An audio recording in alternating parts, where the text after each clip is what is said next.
try this again. What is up? Welcome to the NBA Rundown, brought to you courtesy of Run Pure Sports and Run Pure Bets. I'm your host, Astaire. My mic is no longer muted. I'm here coming live to you, wrapping up an exciting Game 5. Things switched a little bit, right? Warriors won the first half. They lost the third quarter for the first time in how knows long, right? And then they took over in the fourth.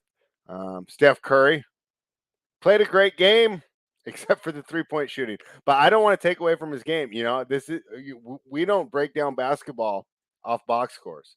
And even though he was 0 for 9 from 3, I still thought he did a lot of things excellently to help his team win. Some things that we talked about yesterday. Would Ime Udoka switch the way they were playing him? He did. They did.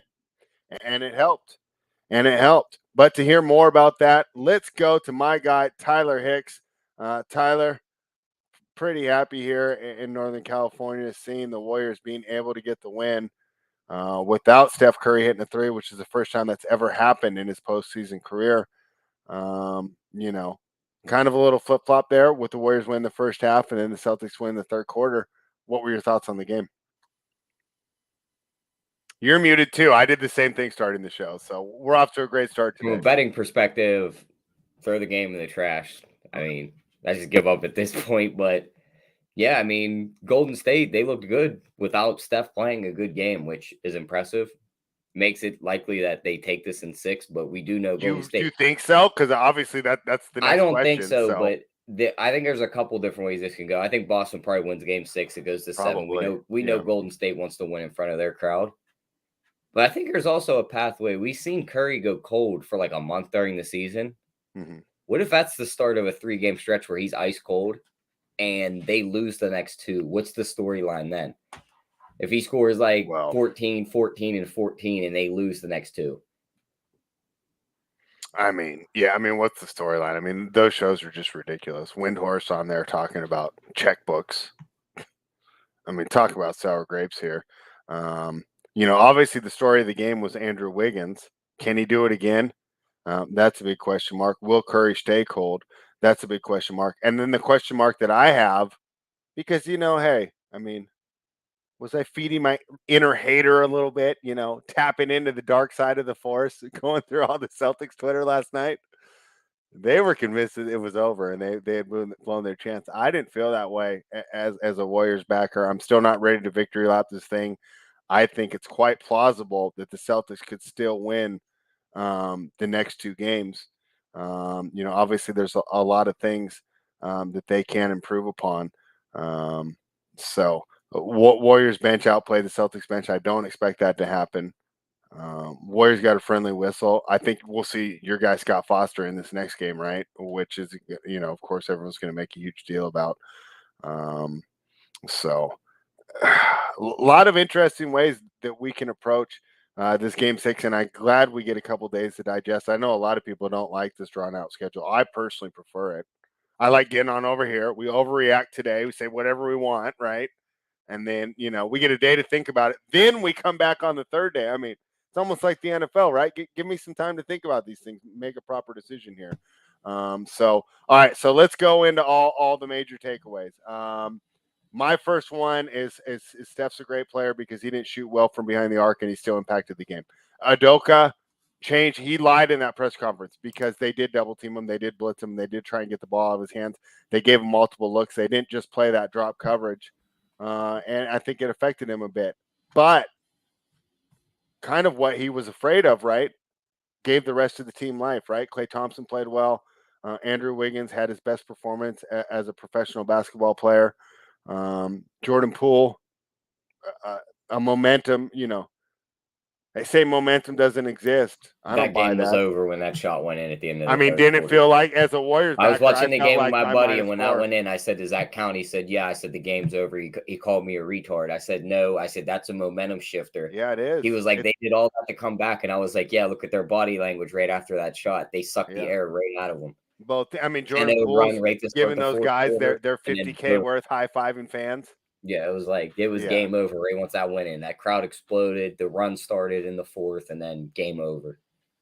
Yeah. So, but I mean, You would agree with my assessment, though. Curry, other than shoot the ball well from behind the arc because he was still pretty good in the mid range, that Curry did a lot to help the team win. I thought he was excellent. It felt like on defense, right? Here's the and I talked about it in the pregame, and yes, I didn't hit my Tatum prop. That sucked. I felt like we made the right read, but I said they're going to do things. He got to 27? It was 27 and a half. It was 26 and a half. For you, for me, it was 27 and a half. I didn't put it on the sheet, thank God. I only gave out sides and totals because you're Mr. Prop. Remember what just like one touch on that. Remember I told you about that prop? So if he gets there, he probably gets there with the threes. He hit 5 threes and he still didn't get there. He was wet from 3 in the third quarter. Yeah. But here's what I saw, right? So they said, we're not going to let Tatum work against Wiggins anymore. That's not working, right? So they said, we're going to have him switch on Curry. And I felt the Warriors acquiesced that switch a little too easily, but it worked regardless, so they'll probably stick with it, right? But then all Curry did was he said, I'm not going to let you go right. And it felt like when he went left, he wasn't as comfortable. And other than hitting those wide open threes, which he hit in rhythm, right? It felt like he had problems creating over Curry. And it's almost like he's got a shoulder problem. You know, there's a guy that I follow, American Numbers, that I think is a pretty sharp guy, but he's a huge Celtics fan. So obviously, like, you know, just like me being a Kings fan, and I'm essentially rooting for NorCal on this one because the Kings are a AAA team, so it's not like the Warriors are really our rivals. You guys might luck into Chet the way these draft talks are going. Dude, you got me hype when you said that. I mean, with that, they're all the talks say Houston's locked in on Paulo at 3 if he's there. If OKC does throw the wild card and take Ivy at 2, that means Chet sits there at 4. So you guys might luck into him. I would be so happy about that. Don't get my hopes up, but still trade the pick. He's convinced that Tatum's going to have surgery the second that the season's over. I agree. He says he's not 100%. So I know you don't like it, but I was listening to Bill Simmons' podcast, and he said it on there. He was like, "I called a guy that lives in Boston that may or may not work for the team." And he may or may not. Yeah, so you know what that means. He works for the team. Yeah, exactly. He said, "I know you can't tell me for sure, but is that shoulder messed up?" And he basically gave him like the runaround of like it's dislocated and they got to keep putting it back in. So yeah, I'm thinking, yeah, for sure surgery right after the season. Yeah, and I wouldn't be surprised on that either. And you know, we go back to this. So here, let's check in with the chat. Yeah, I was gonna go on this, right? I was gonna be kind of a jerk about this, Fila, but you know what? I started thinking. I said I better wait till Game 7, till this series is really over to victory lap this, because I don't think the series is over by any means. I wish I could agree with Celtics Twitter who think that it was, but I don't understand how losing Game 5 in San Francisco is the end of the world. But you can make the argument if Tatum's hurt and Robert Williams isn't 100% right, maybe this series looks a little different. I'd also go back to the argument that if Chris Middleton was healthy, the Bucks are probably ahead 3-2 in this series. But these are all speculation. Let's deal with what we really have here. Tatum's not 100%.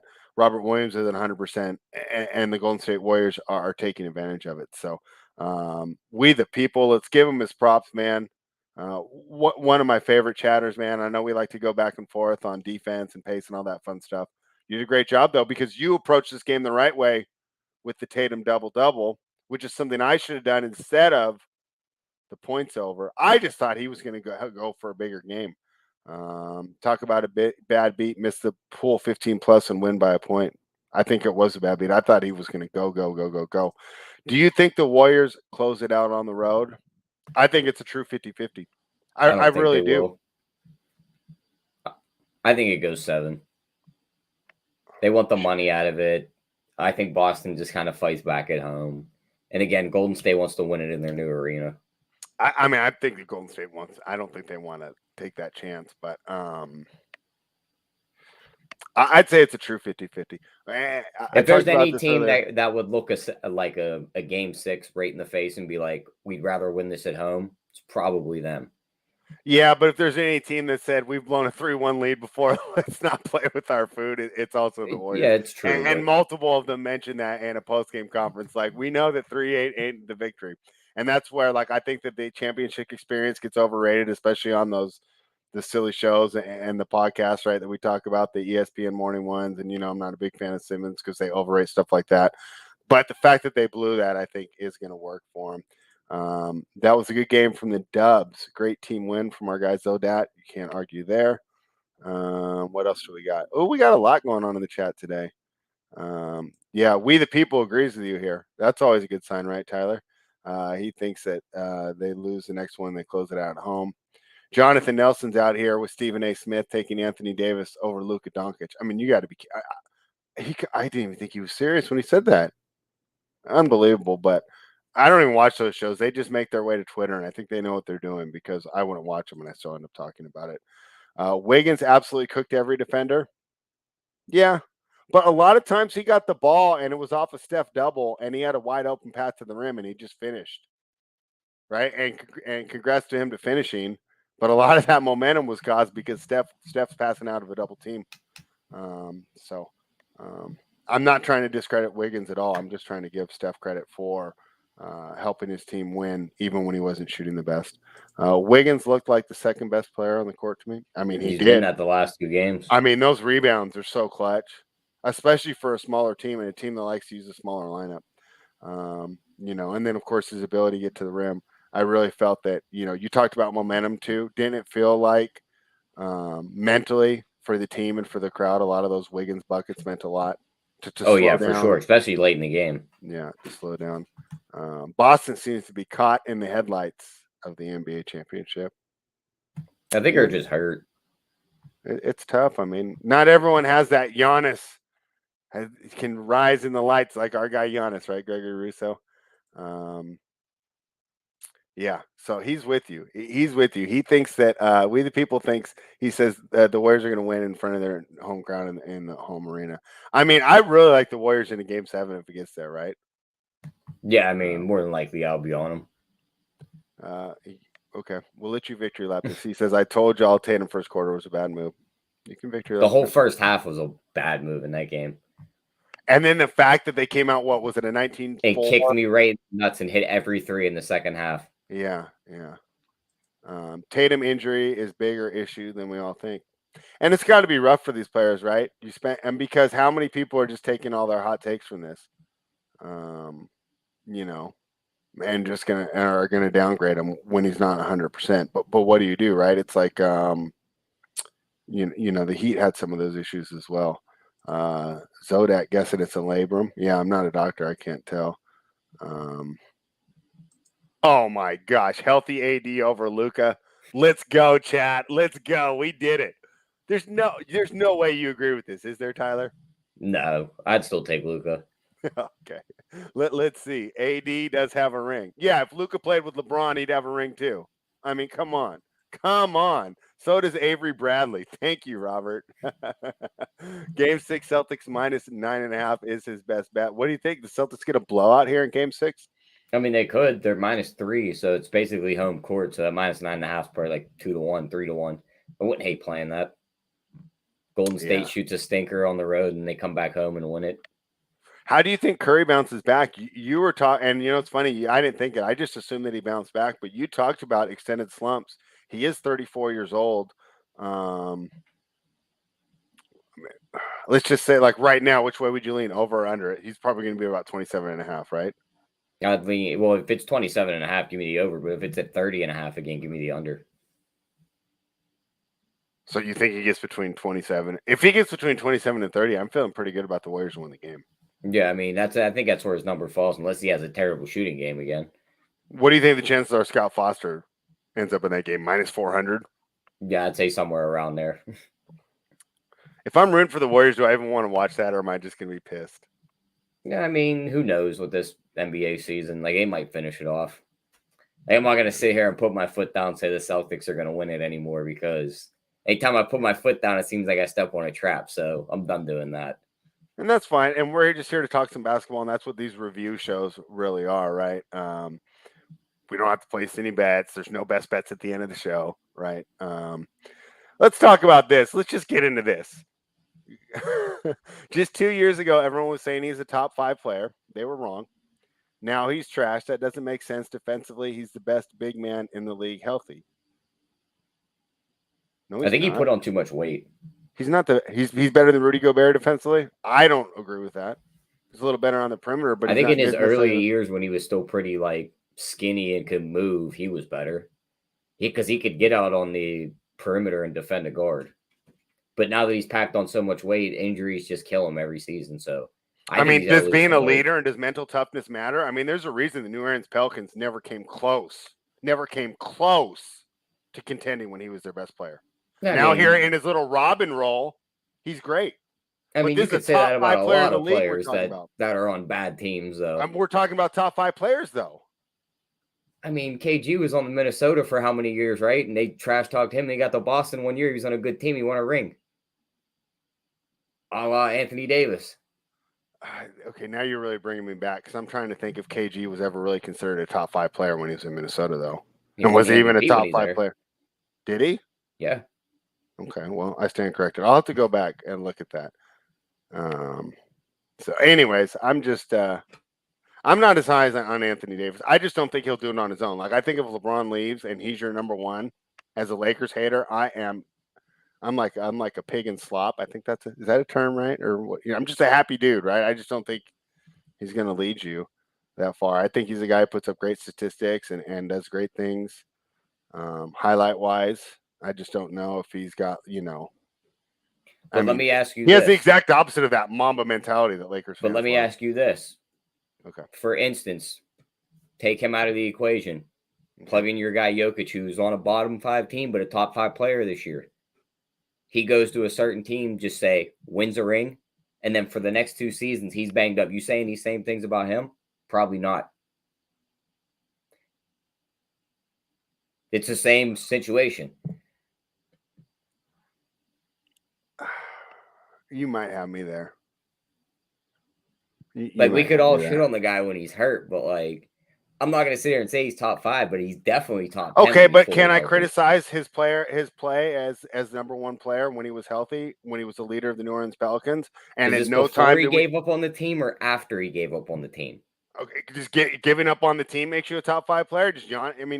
Guys that I really want: Luka, Giannis, Embiid, Jokic. They don't. Embiid looks like he's very close to walking out the door on his team. His effort is still always there on the floor, though. Yeah.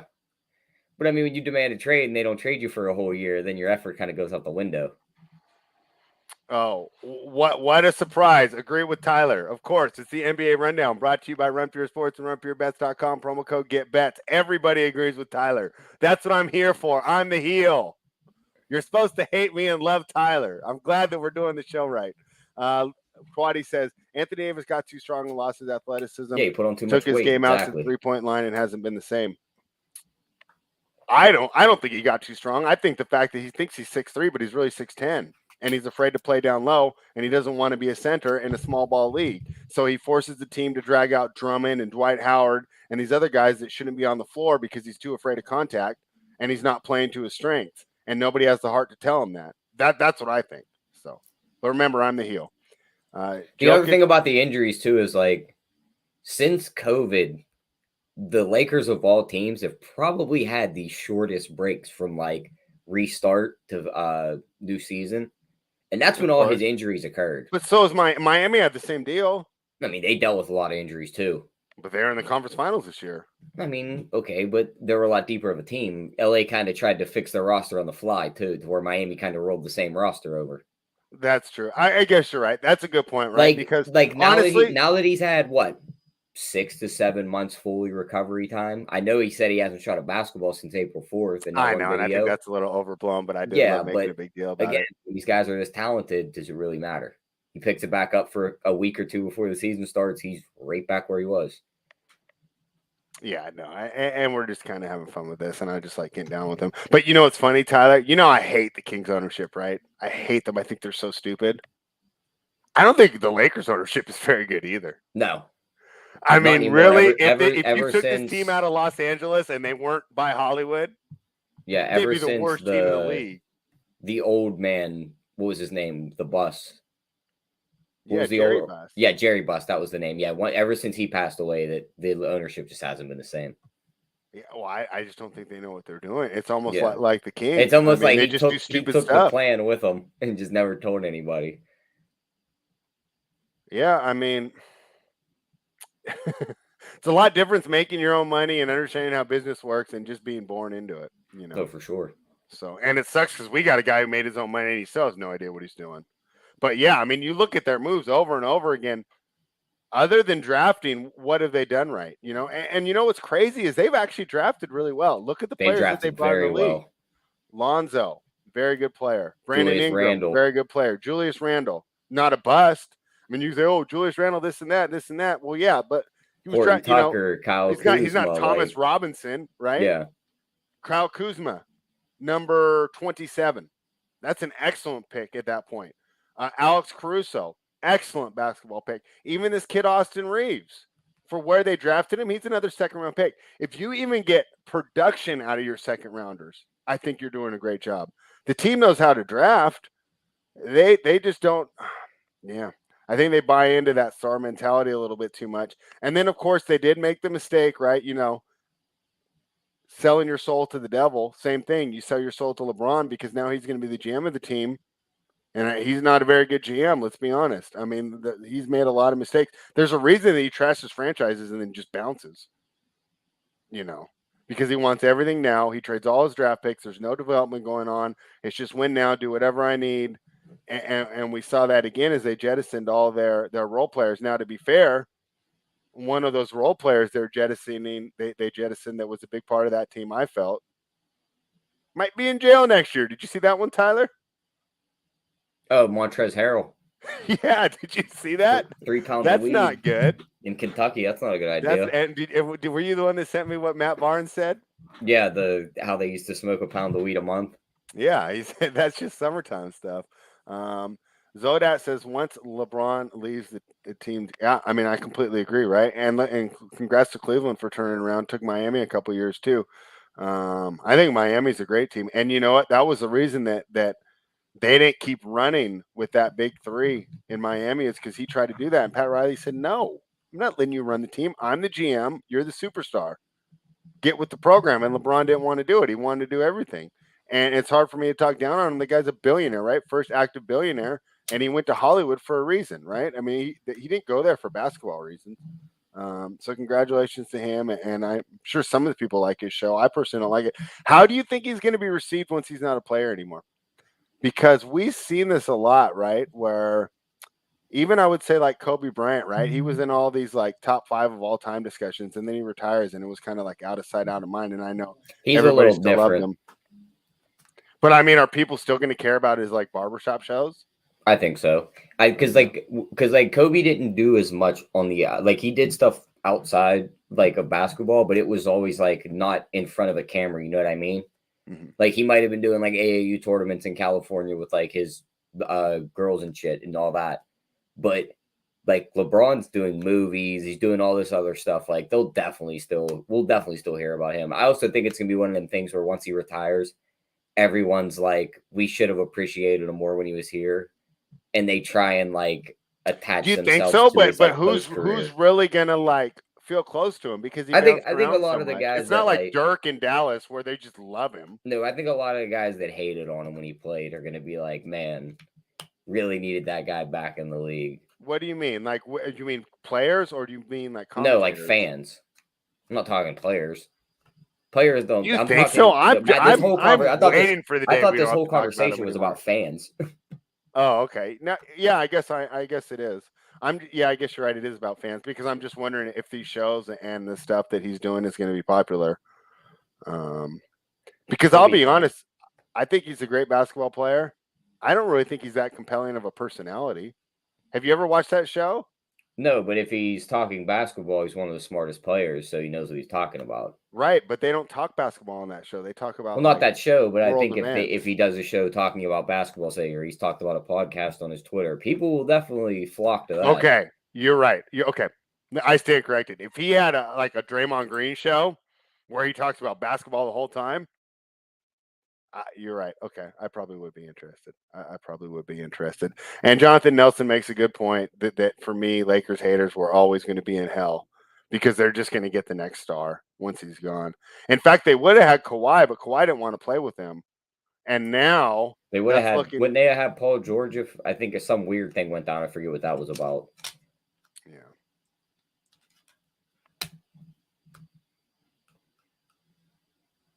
Yeah. This one person told me Golden State would win the third quarter and that Curry would go off. And then after the game, they said their handicap of Golden State Warriors was. Are you talking about us? No, I think he's just talking about somebody in general. Oh, okay. I was like, okay. I didn't know if he was like passively aggressively talking about us or, because I'll be honest. Yeah, I think Golden State was going to win the third quarter, but that's also why I don't bet on pregame though. We all even go watch the live shows with the Sports Keg. We don't bet them until we've watched the first two quarters because you are in trouble if they go in there up by 10 at halftime, right? It's a completely different number, right? Yeah, see, they have to be losing at half for that third quarter bet to be there. He said Bo comes in for the talks, not necessarily about LeBron. Yeah, that's the other thing true. Too. He brings a lot of celebrities in for those. Yeah, I mean, and it's funny because I don't really like Anthony Brown or not Anthony Brown, Antonio Brown as a person, but I'll watch him on those shows because he's a compelling character, even if he's probably not the best person, right? Like he's probably not someone that you'd want to hang around with in real life. He's probably not someone you'd want to emulate. Right? But he is compelling because he says stuff. I mean, and that's where I hate to get on LeBron, right? Because he is someone that you would want to hang out in real life. He is someone you'd like to emulate. And for all the temptation and everything, like what's the worst thing he's ever done? Left the city, been a bad GM, right? I mean, doesn't beat his wife, doesn't do drugs, no police reports, no, I mean, with the litany of, he's not driving around with 3 pounds of weed, that's for sure. Since we're just talking some general basketball, We the People says, was watching something about AI, and man, did Philly waste his prime years and the rest stuck it to him. Imagine none of that happens, what his legacy would have been today. Imagine if you played today with the freedom of movement too, right? Where smaller guards can dominate more because they weren't allowed to just put their hands all over them. And some of that ref stuff is on him too. Yeah, self-inflicted. Can't talk to them guys like that. Yeah, and it's crazy that Draymond gets away with it. It's crazy. Yeah. So Robert says, did you see what Tim Donahue said about him? Yeah, he basically said the refs hated him and they would not call fouls on him. Yeah, on purpose, just to get back at him for all the stuff that he was saying. So, but we've seen a difference here. When I was growing up,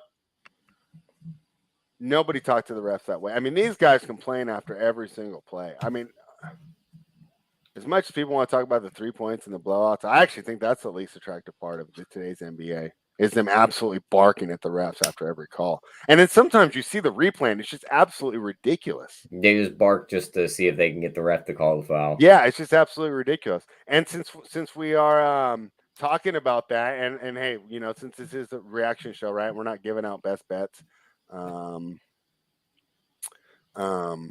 What'd you think of the whole flopping deal with Jordan Poole? I mean, they all do it still. That's the Marcus Smart special, and he got it used on him. I know. Don't you think that was kind of cool? I mean, for me, I loved it. Yeah, I mean, it was fun to see. Your own medicine. It's a taste of your own medicine. And to me, the way you fix it is so easy. You just retroactively suspend people for unsportsmanlike conduct. Because we all have video, so I understand the refs aren't going to get this right. NBA refs, fix this. You go fix it. The only thing harder than being a policeman is to be an NBA ref. You know what I'm saying? It's like everyone wants to criticize these guys. I couldn't do the job. You have to have the reflexes of one of those pro video game players to catch everything that's going on, right? To just take all that stuff in. But we can see it retroactively. Fine and suspend people for flopping, unsportsmanlike conduct. It seems fairly easy. But Adam Silver won't do it. And I have a lot of friends who like Adam Silver, and I don't like Adam Silver. No, I think the legs got worse since he's taken over. And he's done a lot of good things. And I'm not trying to take away from what he's done. But, These guys get away with way too much. Twatty's kind of echoing my sentiments here. LeBron, great player. He's with his high school girlfriend. He's a great dad. He opens a school for kids. He's an activist, right? We the people says Marcus Smart, Embiid, Harden, and Lowry are the top 4 floppers in the league. Yeah, but it's not just them. Like Tyler says, everybody does it. Everybody does it. Everybody does it. All right, so let's look ahead. Is there anything that we need to get on right now? I love the under last game. It felt fairly sweat-free. Of course, there was that little explosion in the fourth quarter where I think the live number tipped up to 205, 208, right?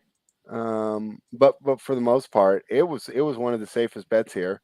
I'm getting the same number. It opened at 210, 211, which was crazy to me. Got bet down to 210. Is it going to continue to go down? Like, why would I not just bet the under again? Yeah, I mean, that's a good route to take. That's probably the only thing I would bet right now. Do I need to do it now? Is it going to get bet down, or does it even matter? I mean, I think it kind of hangs around the same number. It's where it's been most of the time. All right. Tatum over on assists, says Robert. What do you think of that one? I don't have the props up yet. Yeah, I would say I'd have to look more into it, but I mean, I don't hate it. He's been more of a passer this series. You're getting plus money on it. The Celtics are -3.5 right now. I'm assuming they're going to take money. If I like the Celtics, do I jump in now? What's up? They'll probably get the 4.5. That's my guess. So should I play that right now? The only reason I'm like not in a hurry is because I don't think that the point's going to matter. Yeah, that's the other thing. I don't think the point's going to matter. So it's all up to you when you want to bet it. Yeah. If you think the number moves too drastically, you can bet it now. If not, just leave it alone.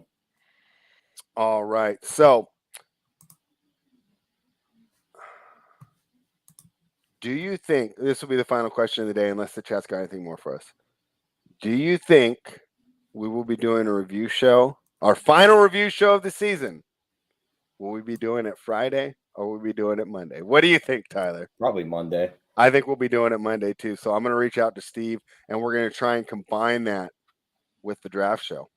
And we'll do a little draft preview that day. And hopefully Steve's telling me all about how Chet Holmgren's going to fall to number 4. There's no way we can pass him up there, right? I mean, can you imagine that? That'd be like the first good thing that happened to us since like 2001 when we drafted Jason Williams. What a great draft pick.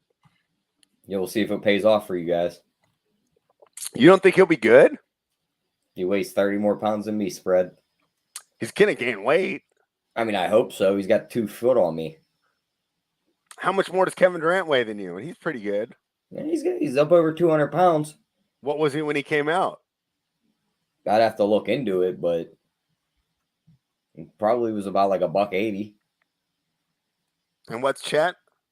Right around that same. That's 7'2". Works for me. Well, one guy Durant 7'1". One guy was guarding small forwards on the way in the league. The other guy's gonna be guarding centers. No, he won't. We won't let him do that. Okay, so he's gonna guard power. We got forward. Mike Brown now. Yeah, great coach. Hey, he's doing a good job with these defensive schemes against Boston. Wouldn't you say? I mean, I guess you can give him credit for that if you want. Who are you giving it credit to? Just the team as a whole. I'm not going to give it to one assistant coach. Come on, Tyler. Throw me some scraps here. Nah. I'm a beaten man, Fred. This league's done nothing but beat me down. I got nothing much left for him. All right. Well, you want to be a real beaten man? I'll send you a Sacramento Kings hat, and you can learn the true meaning of futility. Google says KD was 215 at the draft. Yeah, so if we weighed that, then yeah, he's got about 40 pounds on Chet. Yeah. Robert thinks Chet's going to be a bust. I think he's going to be good. Make it happen. I think he's going to bust. All right. Who do you think to be the best player in the whole draft? That kid out of Duke, Paulo. You like Paulo more than who's number 1? Jabari Smith. He's more like a 3-and-D kind of guy, but I think Paulo is going to be like an all-star. How good will Jaden Ivey be? Will Jaden Ivey be better than De'Aaron Fox? Maybe. I'm not sure. That's close. I didn't watch much of him at Purdue. How good will Shaedon Sharpe be? Oh, I mean, he's plummeting. I heard his workouts haven't been that good. Yeah, I mean, I have That's just I have no idea on that one because I don't even Right know. now, it looks like he's going to fall to Indiana at 6. Yeah. It looks like Detroit's going to take Keegan I Murray. mean, what are we going off of his high school highlights? Like, that's the thing here is like there's nothing to go off of with him. All right. And what about your guy from the Duke, AJ Griffin? I think he'll be solid. All right. He won't be like a Paulo player, like an all-star, but he'll be a solid player. All right. Well, we'd love to see him taking like 8th with the Pelicans pick, but I think he'll fall a little farther. Why would the Pelicans pass on him? I think he'd be perfect there. I think there's some other guys that could be there they could take. You don't think they want another Duke guy for their guy Zion? If they can get this Johnny Davis out of Wisconsin, who's a little point guard who plays great defense, you put him next to CJ and the rest of the guys. It's kind of the last piece you need. If this guy is locked down on defense and a playmaker, like that's what you need is a defensive guard next to Ingram, CJ, Zion, Joe Val, and all these guys. Pelicans are interesting, man. I think when we get to like our previews, I have no idea what to make of this team. They're gonna be really good next year. Okay, well, I'll rely on you then because if all them guys are there, they're going to be really good. Who do you think is going to make a drop for them to move up? Who's going to drop in the West? Let me pull up the standings real quick. Is Phoenix going to drop? Phoenix could they'll be the number 1 seed again. I don't think they're the number 1 seed, but I think they could definitely drop. Okay. Give me 1 second. Memphis was the number 2 seed. Who do you think will be the number 1 seed? I think they regress. The Warriors will probably be the one. Dallas might be up there. It all depends on some of these postseason moves. The Clippers are definitely going to be one of the teams up there. So yeah, like I could see the Timberwolves taking a step back just because they take a step back, huh? Yeah, the Jazz I don't think make the play. But Anthony Edwards is going to get way better next year. But I also think like their team like kind of like overachieved a little bit. And like as a team, they regress a tad. Like, they'll still be in the play-in, but I don't think they're going to be like the 7 or 8. I think they're going to be on that backside looking in. Okay. Kind of like how Atlanta did this year. I think Anthony Edwards is going to take this huge leap personally. So he could, but I just don't think the team follows him in that huge leap. And that's fair. I think the Jazz take a giant step back. They don't even make the play-in. Okay, that's easy. Okay, yeah. That's an easy one. What else? The Nuggets, I mean, probably hang around in that same spot, the middle of the Western Conference. Okay. And then, I think the Lakers jump back into the playoff picture. So, I think the Jazz move out. How much does that coaching matter? It was so funny. We talk about, Vogel. I mean, AD, he was top 5, right? Vogel was a coaching genius 2 years ago, and now he's fired. How much do you think having Darvin Ham and Rasheed Wallace in there, how much do you think that helps?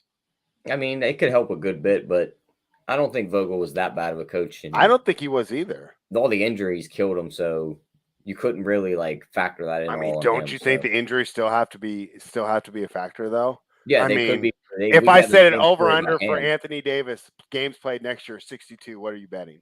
I'm betting probably the under. And that's 62. That's already him missing 20. So you're over. He's still missing 19 games. You're still going over. Well, that's because he probably sits out 10 of them, and now you're factoring in 9 games for injury. Yeah, I just don't trust him to stay healthy. And that's not his fault, right? It's not like we downgrade. Like I think the Spurs go back a little bit too. Like their young guys are good, but I just don't see they were the 10 seed. I could see them being like towards that bottom part. That's fair. I mean, we were down on them a lot this year, right? And then they kind of just found everything at the right time. Yeah. But you make a good point, right? A lot of those teams they were beating were injured, right? I think they played the Lakers 3 times in the last month. When the Lakers obviously weren't healthy. Like bottom 4 teams in the West next year are going to be the Spurs, Kings, Thunder, and the Blazers in some kind of order of that 4. I think the Rockets play a little bit better next year, and if the Blazers are still bottom 4, is Dame out of there? Oh yeah, they got to drop him at some point, right? I mean, what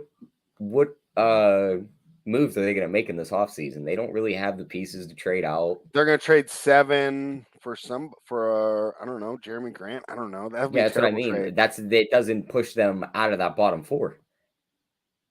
Jonathan Nelson, will you stop messing with me? Please. I don't want to hear this right now, John. Please give me some sort of hope. Unbelievable. Unbelievable, Jonathan Nelson. Change your name to the IRS. Nothing but bad news coming from over there.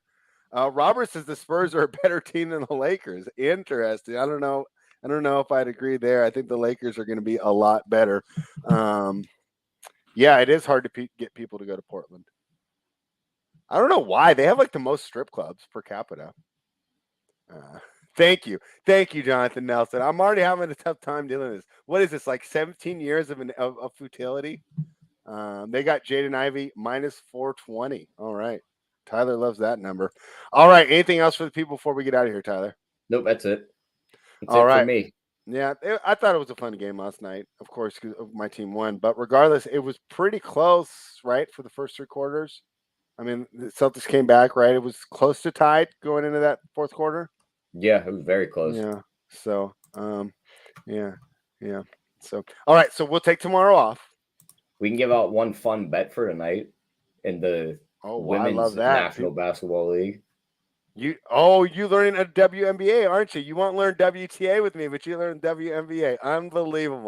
Unbelievable. You could be handicapping Serena Williams' return to Wimbledon, but instead you're breaking down the WNBA. But give us the winner, Tyler. No, I mean, I found this one. The Phoenix Mercury, they were playing Washington, who they beat last game, 99-90. They're plus 7.5. Washington's main player is questionable with a back injury as she re-aggravated pregame last game. So she might be out again. But the play I'm looking at, their team total set at 76.5. They switched their rotation after starting off the year 2-7. And they went with a 3-guard rotation. They've scored 99, 96, 81, and 88 points in their last 4 games. Their team total 76.5. Mind you, that 99 against this Washington team did come in an overtime game. They had 85 before overtime, so they were over that 76. And this is how many they've scored all season: 88, 97, 69, 74, 84, 80, 94, 54, 70, 88, 81, 90, 99. So they went over that 76 number a lot. Okay. So I'm going to take that over 76.5. I love this idea. And you know what? If we continue to do this, Tyler, we'll get our guy Ski Profit on, right? That guy crushes the WNBA. So if you start knocking these down, I'll just host. You know, I don't have to know everything. I can just figure out to ask the right questions, and we're gonna get it done. So give that play out one more time, and then I'm gonna get out of here. It is the Phoenix Mercury over 76.5 team total. There you got it. Mercury team total over. We'll be back Thursday. RunPureBets.com, promo code GetBets.